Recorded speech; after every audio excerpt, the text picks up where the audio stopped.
menghiasi kehidupanku dengan kemurahan-Mu.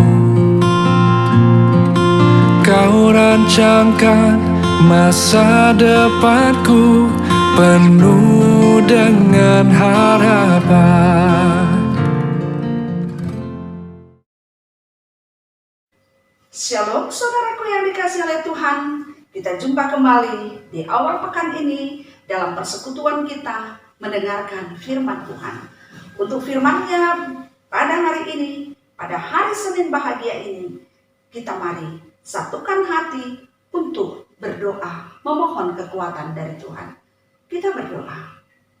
Kami datang ke hadirat-Mu ya Tuhan, memohon bimbingan-Mu, penyertaan-Mu, dan hikmat yang datangnya dari Tuhan, sehingga kami mampu untuk mendengarkan firman ini. Kami mampu untuk mengartikannya, dan kami juga mampu untuk menerimanya dan melakukannya di dalam kehidupan kami.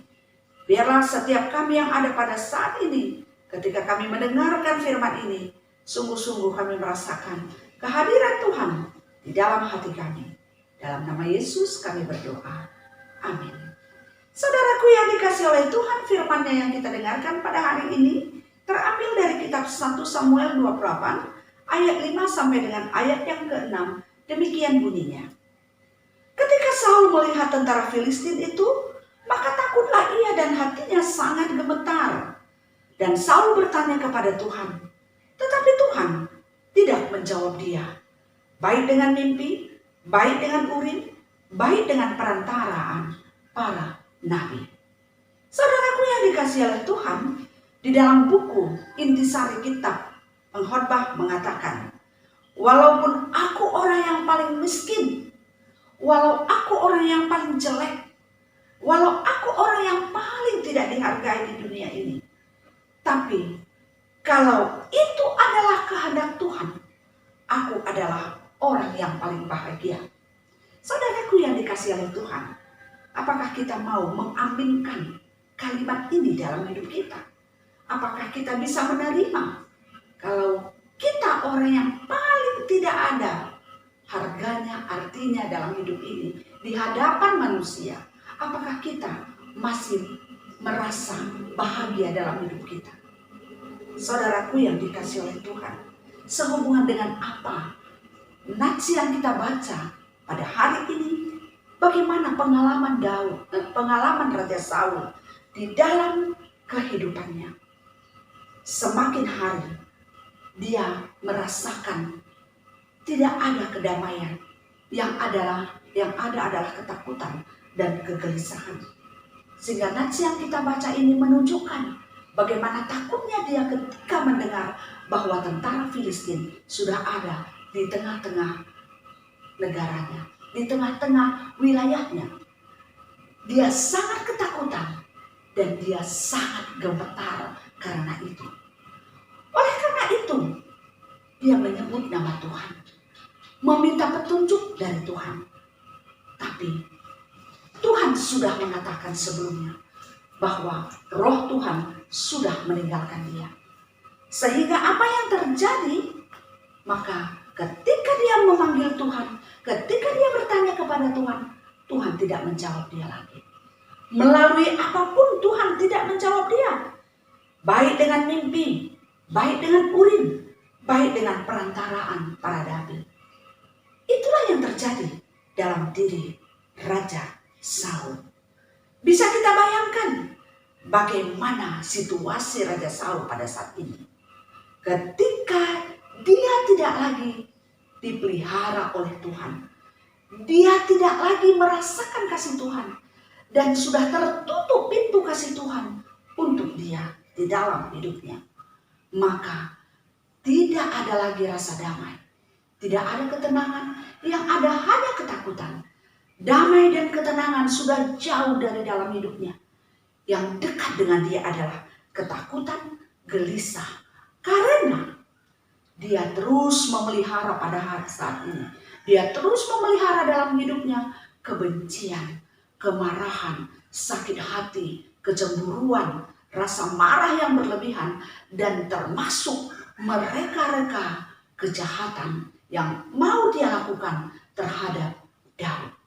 Saudaraku yang dikasihi oleh Tuhan, ternyata di dalam kehidupan kita, ketika Tuhan melihat kita memelihara kejahatan, kemarahan, rasa dendam, dan mereka-reka kejahatan kepada orang lain, maka di situ itu artinya bahwa Tuhan sudah meninggalkan kita.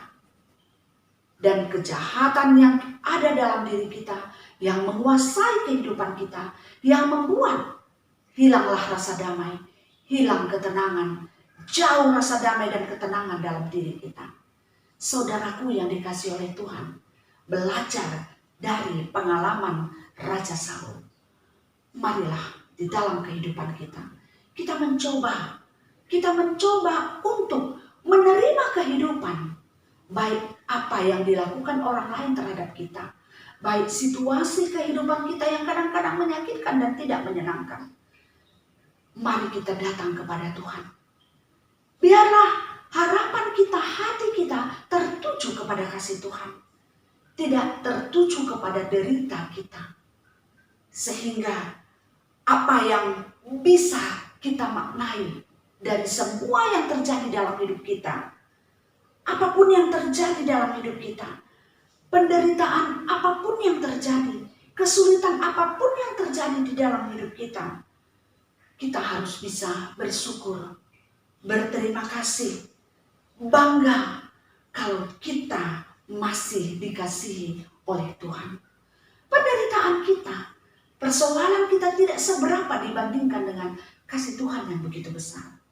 Oleh karena itu, apa yang penting? Perjuangan hidup kita bukan perjuangan roti, bukan perjuangan makanan, bukan perjuangan pakaian, tapi perjuangan kita adalah perjuangan kasih Tuhan tetap ada di dalam hidup kita. Karena sesungguhnya kebahagiaan terbesar dalam hidup kita adalah ketika Tuhan masih mengasihi kita, masih memberikan anugerahnya kepada kita. Oleh karena itu, katakanlah kepada diri kita, sekalipun semua orang menjauh dari kita, sekalipun semua orang tidak mengasihi kita, tapi kalau Tuhan masih mengasihi kita, kita adalah orang yang paling bahagia. Saudaraku yang dikasihi oleh Tuhan, hari ini Tuhan mengingatkan kita kembali.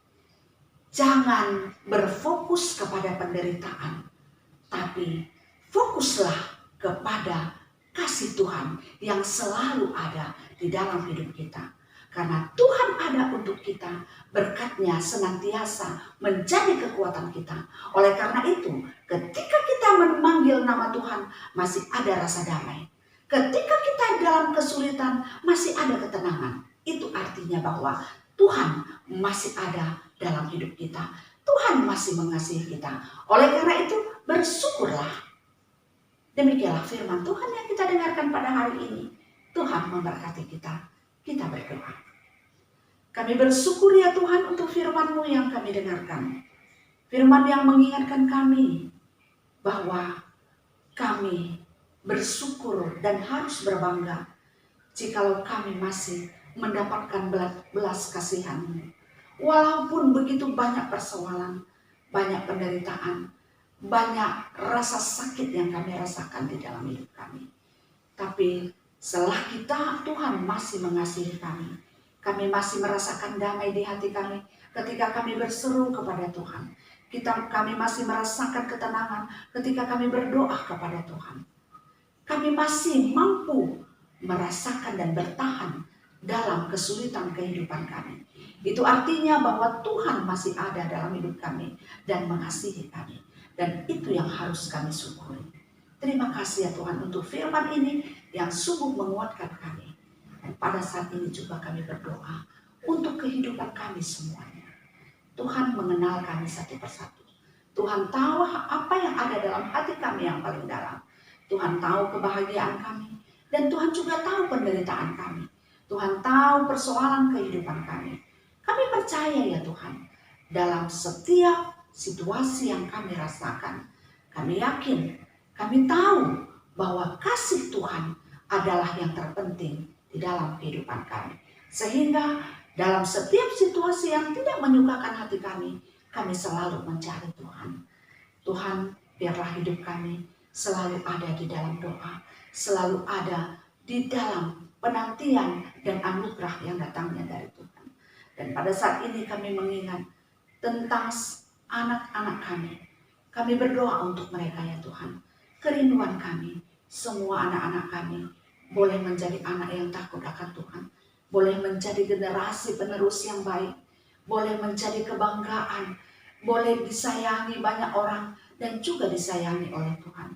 Biarlah anak-anak kami yang pada saat ini berjuang, Tuhan menyertai mereka di dalam perjuangannya, dalam pertumbuhannya, di dalam studinya, di dalam pekerjaannya, ketika dia masih menantikan teman hidupnya, dan juga ketika dia masih menantikan anak untuk dikasihi dan disayanginya di tengah-tengah keluarganya, karena perkawinannya yang sudah beberapa waktu lamanya.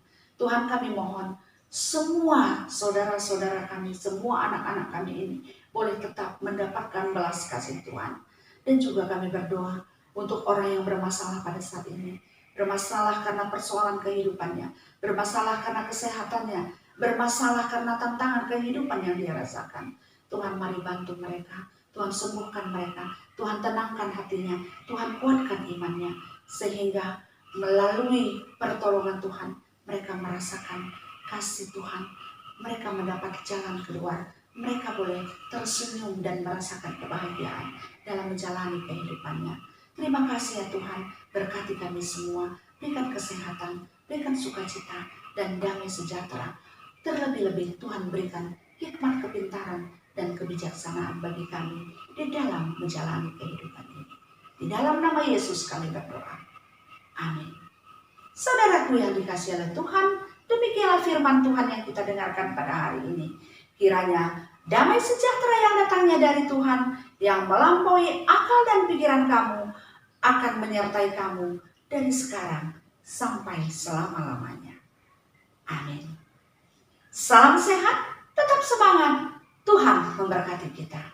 Terima kasih.